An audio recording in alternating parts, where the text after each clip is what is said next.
Seorang suami pengangguran berinisial ARH, 44 tahun, di Depok, Jawa Barat, secara tega bunuh istri sirinya berinisial DH, 56 tahun.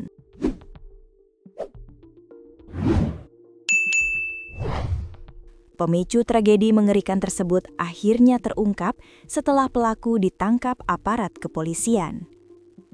Saat ditemukan, jasad korban sudah dalam kondisi tinggal tulang di rumahnya di wilayah Dimeruyung, Limo, Depok, Jawa Barat. Dikutip tribunlampung.co.id dari tribunjakarta.com, Kabid Humas Polda Metro Jaya Kombes Budi Hermanto mengatakan, aksi pembunuhan ini diduga dipicu persoalan ekonomi. Motif sementara diduga dilatar belakangi persoalan ekonomi, kata Budi, Selasa 10 Maret 2026.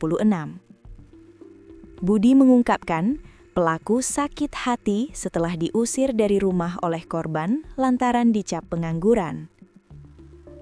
Tersangka yang diketahui tidak memiliki pekerjaan merasa sakit hati setelah diusir dari rumah oleh korban, kemudian melakukan tindak pidana pembunuhan, ungkap dia.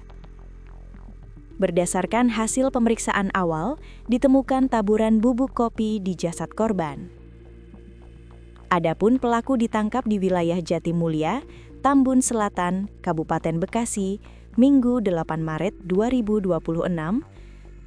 Tersangka berinisial ARH, usia 44 tahun, yang merupakan suami siri korban, telah diamankan oleh Subdit Resmob Ditreskrimum Polda Metro Jaya pada Minggu 8 Maret 2026 sekitar pukul 15.30 WIB di wilayah Jatimulya, Tambun Selatan, Kabupaten Bekasi, kata Budi, Selasa 10 Maret 2026.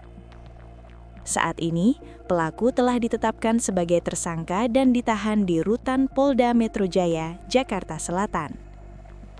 Saat ini masih dalam proses penyidikan di Treskrimum Polda Metro Jaya, ujar Kabid Humas.